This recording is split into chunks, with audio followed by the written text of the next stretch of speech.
Hello and welcome to the Switching to Plan B podcast. I'm Robin. And I'm Jumbo. And today we're going to do a news roundup of the recent news of F1.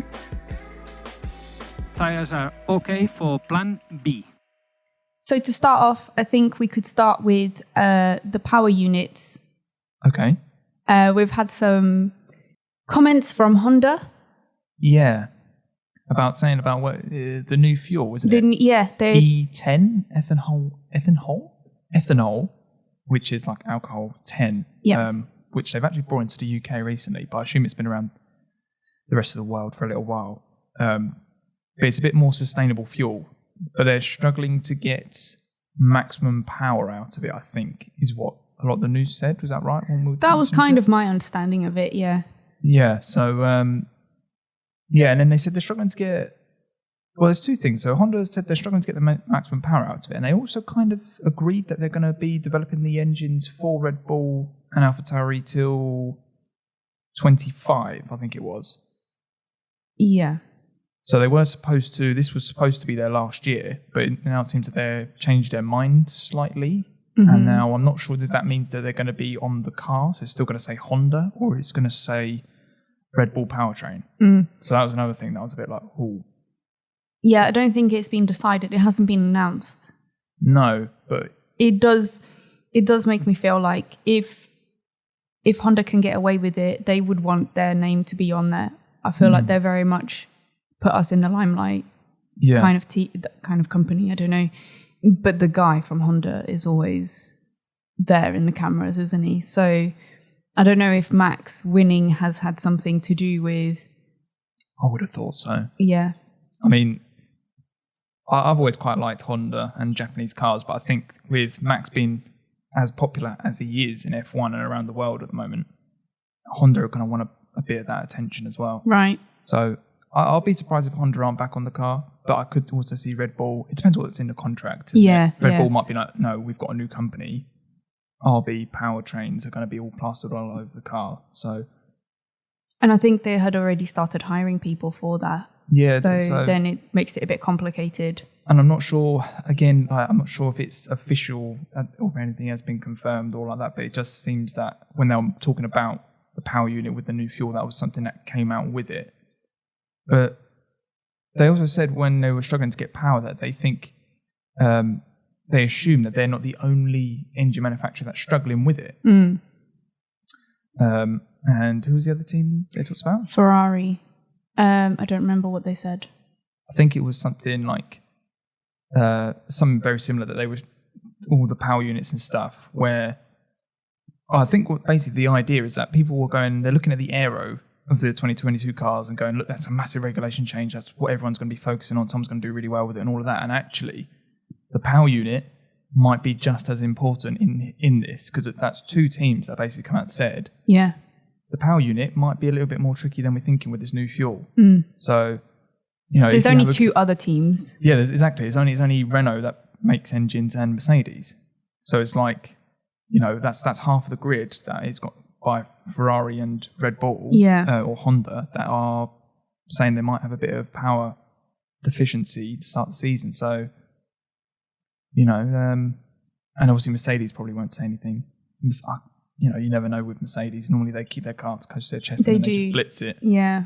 But that could be interesting, because you could have all your aero work absolutely really, done really well. You've done all the regs really well, and then you've got the power unit that's not pushing you along as much. So that could be a big part of next season that many people aren't really talking about at the moment. So, next topic. This is more about FIA again. Seems like a big topic at the moment as well.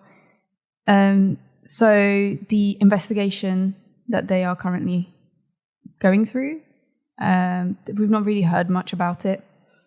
No, so I think it's going to be like mid-February. They reckon they will have something, and it won't be official until basically the start of the season. Yeah.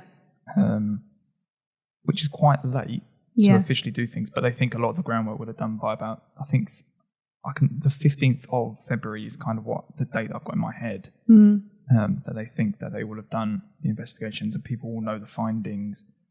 They're talking to the teams, they're talking to the drivers. They are doing something at the moment. Yeah, it's just whether they'll address the issues. I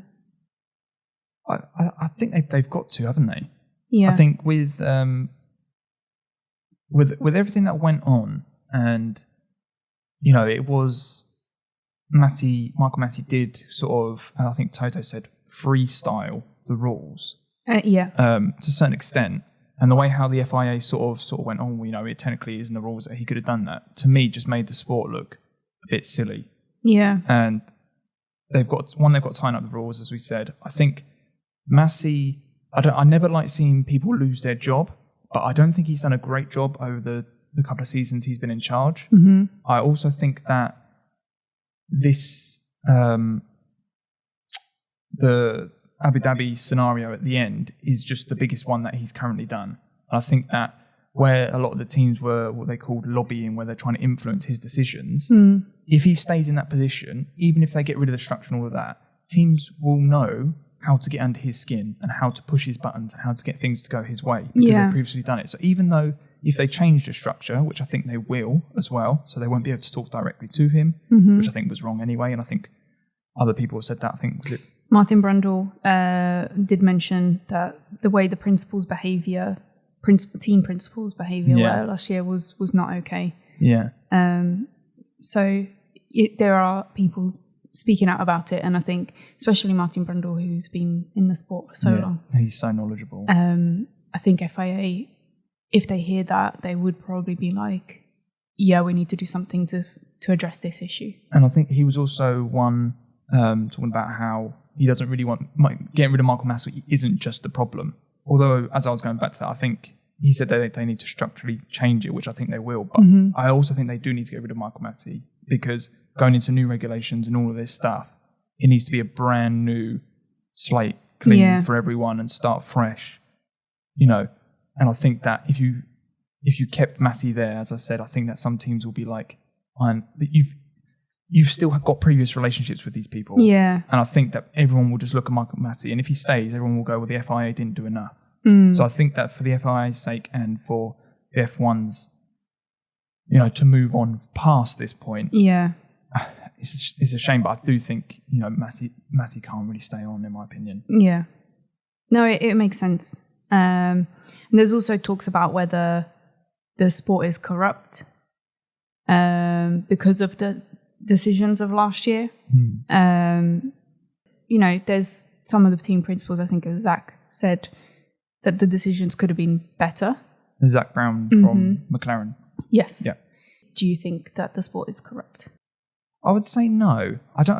Not intentionally anyway. It's very political. I think there's a fine line between politics and then corruption. Yeah. Loads of different things, countries, sports, all of that. There is there's always a little bit of it. The big teams don't want to give away their advantage. They do have power over the other teams, like literally Mercedes have power over their engine, the people that they supply the engine team. So Williams, Aston, McLaren, they are going to have a bit of say over things because they supply them, and you want that relationship to be good. Red Bull basically have a sister team or a B team, if you will, so they can dictate 2 votes out of the 10. Yeah. So there is a slight element. Coming back to the question, no, I don't think it is corrupt, but I do think that there are certain aspects where you could go, I'm not sure. What do you think it's corrupt? I think that if nothing is done, that it could lead to. I think there's a lot of already grey areas. If you think about, the tracks who pay the most get to stay in the sport. That's good. Paid drivers. Yeah, that's another good point. So there are some things that I think I don't feel like this is right, and it just feels like it's just going a certain direction that you could look at in 5 years' time, and it could be very, very corrupt. But at the same time, the fact that they are doing the investigations and they're taking their time doing it, hopefully means that it won't get there. Yeah, and I think, as you say, it comes back to the investigations. What the FIA need to get this right now. They need to nip this in the bud. And I also think that, I'm going to talk about Lewis Hamilton now, but I don't think Lewis will come back if he thinks it's corrupt. Yeah. So, and also, Lewis Hamilton, in my opinion, wants to stay. I can't see him not trying to get another championship or trying to do it. He's well into his prime. He hasn't lost anything. You look at his performance last season. I don't think he was his best, but he was well up there with Max. Yeah. They'll go neck and neck each race. So I can't see him walking away now. Why would you walk away? You're in the best team, or one of the best teams, one of the biggest teams with the biggest budgets. You've been developing this car, everything like that. The only reason why I think he would threaten to walk away is if it is corrupt. So, as I say, the FIA needs to get it right to make sure that they don't look like it is corrupt, and that all of that sort of stuff they just need to sort out. Yeah. And going back to Lewis, Jos Capito has come out and said that there aren't enough seats as is in F1, and if Lewis winning 7 world titles, maybe it is time for him to retire. Yeah, that makes me laugh, right? Because he's obviously Williams' team's principals, for those of you that don't know, Jos Capito. And I don't think this is where you were going to go, but I just thought of this quickly, that he's saying, if Hamilton's blocking younger drivers and all of that, if Hamilton wasn't or ran out of contract, right, every single team on the grid will want Lewis Hamilton in their car. Yeah. There's no way that they're going to go, we'll put a rookie in over a 7-time world champion at the peak of his powers. So that does make me laugh a little bit, that comment. I like him a lot, but even so. Yeah, and there's also, it's also not where I was going to go with it, but there's also other drivers like Fernando Alonso, and I know Kimi retired this year, but Kimi was much older than, I say much, they're in their 40s. Yeah. And Lewis hasn't got there yet. No. So it does seem strange that you said that. But what I was going to say was, should we be talking about the age of the drivers, or should we be talking about paid drivers? Yeah, again, yeah. Because I think as long as the drivers show that they are worthy of being here. Thou worthy can pick up the hammer, like Thor, isn't it? Thou worthy can drive the F1 car, basically. Yeah, exactly. If they can, and if they're doing well, they have earned a spot, haven't they? Yeah. And if they're not, they shouldn't have the spot.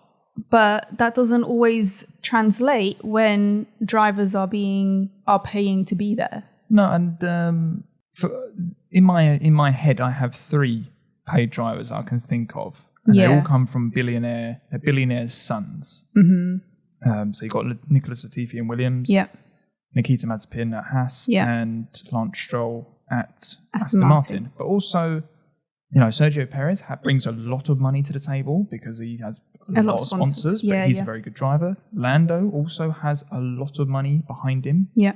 Not so much, but Lando is class. Don't get me wrong. I'm not beating on Lando at all there. And then also Guan Yu Zhou.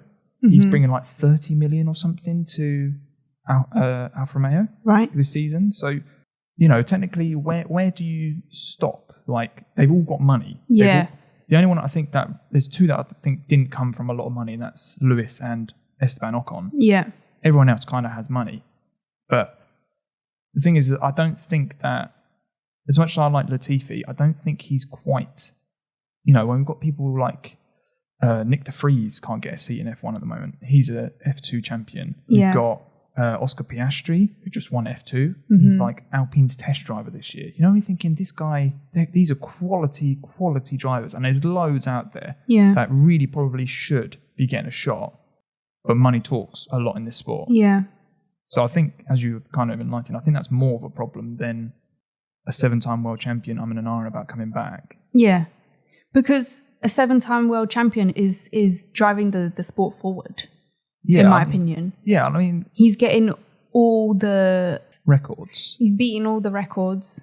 Yeah. And that's what you want to see. I know it's boring to have the same championship every year, but I do want to see how far Lewis can go. Yeah, I mean, it's like when Usain Bolt, when he used to do the 100 meters, you used to watch him because you knew he'd be lightning fast. Yeah. And he would try and beat the world record and all that. Like, every year, yeah. Yeah, and you're like, wow, this guy's amazing. Like, you do want to see people go and do like crazy stuff.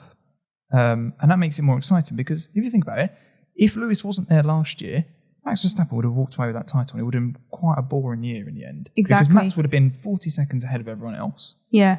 And it would have been like, Red Bull Max, well done. Yeah. Like it was with Lewis for a long time. Yeah. Yeah. So, yeah, I do think that's quite funny. Coming back to Capito's comments, I think that there's probably bigger issues than Lewis. Not, and also Lewis is like, he's F1's biggest asset at the moment. Maybe not, maybe Max is there, but 7-time world champion, I just say got all the records. He's a global superstar. Yeah. People know who Lewis Hamilton is. Yeah. So if he doesn't return, F1 will lose a lot of like commerciability. If that's even a word. Is that a word? I've just made up a word, I think. I've no idea. You know what I mean? Like Yeah. commercialization sort of stuff. Yeah. And sponsorships and stuff like that. You're losing one of your biggest assets. Yeah. And someone will replace him. They always do. But, you know, I just think that there's bigger things that could be more of a problem than Lewis Hamilton's future. Yeah. And I think talking about futures of drivers, we've got Yuki had an interview where he mentions that he was lazy at the beginning of the season last year. Yeah. Because he thought that was quite easy. And then...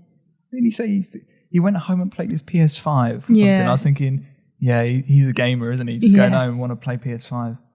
But it's, I guess, what all young young guys I love do. doing that. Drive fast cars, come home and just play games. Like, that's a pretty sweet life. And you're getting paid probably quite a bit of money as well. Exactly. Quite a nice life. But then he realised early on, maybe not, quite early on, I think, he said he had a couple of crashes and then lost his confidence and then found it really, really hard. It's that like learning curve, which we can't remember what it's called. No, but it is basically, and it makes sense if you follow Yuki's 2021 season. Came in lightning fast. Yeah, you know, doing really well in testing, testing, and then just sort of had an okay Bahrain. I think it was Imola, had a first couple of spins, was spinning it a lot. Second race, and then you can see his confidence dropped and his level of performance dropped. Yeah. And then he started to gain a bit of a rhythm and came back a little bit. There is a word for it. I can't remember. It's something effect. I think it begins with the letter D. I can't remember. Yeah. But it's basically a bit of a U shape of the diagram. But having said that, he's now saying that he's put a lot more work in, and hopefully next season we'll see him improve a lot. I think we will. I think the fact that it's quite interesting listening to that interview because it opens up. It's one of the reasons why I like Netflix, the Drive to Survive series, because you can kind of see them. They're a bit more human. They give a little bit more out. And you can understand. It explains the season a little bit more, like where they were mentally and stuff. Yeah. And I thought that interview was quite interesting because you kind of see, that explains why he was talking to Alex Albon, who'd gone through a similar sort of thing. Yeah. And like things like that. And you can kind of learn off it and things like that. And I think actually going into 2022, I think he's going to be a lot more improved than he was this year. Yeah, which would be good to see. And obviously with not just the learning curve of F1, but obviously got the new cars coming in as well, and hopefully you can use some of that experience of how to deal with a new learning curve. Yeah. You know, we might just get a bit of a more mature Yuki Tsunoda this year, which will be should be good for the sport, I think. Yeah. Definitely good for Japan and the Asian side of stuff, I think, because they've got someone to get behind, which is always good. Yeah. And mentioning Alex Albon, I think this is probably the last topic, but he has also come out and said that in the sim work for Red Bull last season, they spent I think he said something like 50% of the time on the 2021 car and then the 2022 car in the first part of the season. And then as the season got further into the later parts, they focused solely on the 2021 car in the sim racing. So it kind of suggests that Red Bull were trying really hard to make sure that Max Verstappen was going to win. Yeah. But then also now, how is that going to relate into the new season, 2022, where their car might not be as advanced as they would want it to be? Yeah. That is quite true. It's quite interesting that he's actually said that as well, because if you start putting a few things together, so obviously I think it's the first time for a long time that anyone really got close to Mercedes. So it doesn't surprise me that Red Bull put a bit more time into trying to get something out of that. Yeah. How much that will hinder 2022, we've got no idea. Because Honda are already talking about the power units might be a bit difficult. Yeah. And obviously brand new regulations that might be more difficult to get on top on. So I wouldn't say worrying, but that's quite interesting to see, you know, is Max actually going to have a car where he can defend? There's a few things, and obviously Alex Albon's comments coming into that as well, where you just start to go, Red Bull might not be on it from the off. Yeah. I mean, they probably catch up because they are still one of the bigger teams and they're still going to have a bit of a bigger budget to start with. Yeah. But yeah, that could be interesting. And also, Alex Albon, I assume he's got an NDA. He won't be able to take any of that information to Williams, because if he can, you're basically taking one of the top team's information to a lower team with the brand new regulation changes and saying like Red Bull are doing something like this. Does that make sense? I mean, like, I don't know how much he would be involved in that sort of thing. But he was their test driver. So he would have been doing he knows what it felt like to drive the Red Bull's 2022 simulation car. Yeah. So if he's going to Williams and going, this is what their one felt a lot more more snappy, a bit more, not as much oversteer. Do you see what I mean? Little things like that. Yeah. Probably a lot more technical than what I've just said. But, you could sign all these NDAs and, whatever, you can't, or you're not allowed to say that or whatever. You can't grab this information or whatever. But at some point, you still have that information. At some point, it might leak out a little bit. So Williams could be quite interesting for Williams as well. Mm. Who knows? Would be good to see. Okay, so I think that's everything for today. Yeah. If there's any sort of news topics you'd like us to talk about, or you've got anything else that we've missed, let us know in the comments. Or if you've got any questions, let us know in the comments. Yeah. I mean, there was a lot of rumours, but we haven't really addressed a lot of those. Yeah. We thought we'd try and stick with things that we know have come out and are true. Yeah, because we're in a weird time of the season where no one actually knows anything. No. So, and everyone's with the new regs, everyone's keeping their cards close to their chest. So, we might even be talking some rubbish about some of the stuff. Red Bull might be absolutely rapid. We don't know. No. And it'll make me look really stupid. Which I don't mind. Well, at the moment, we don't know. We don't have the information, so it's not stupid. It's no one's even launched their car yet. Exactly. So we've got no idea. No. But yeah, as I say, got any questions, let us know. Yeah. As always, we're on Spotify. Yep. If you're listening to this on YouTube, we're on Spotify, Apple, Amazon, and a couple of other places as well. And we're on our website. Yep. So yeah, check it out there. Spread the word. And we'll catch you in next week's, I think. Yeah. Right. Take care, everyone. See ya. Tires are okay for Plan B.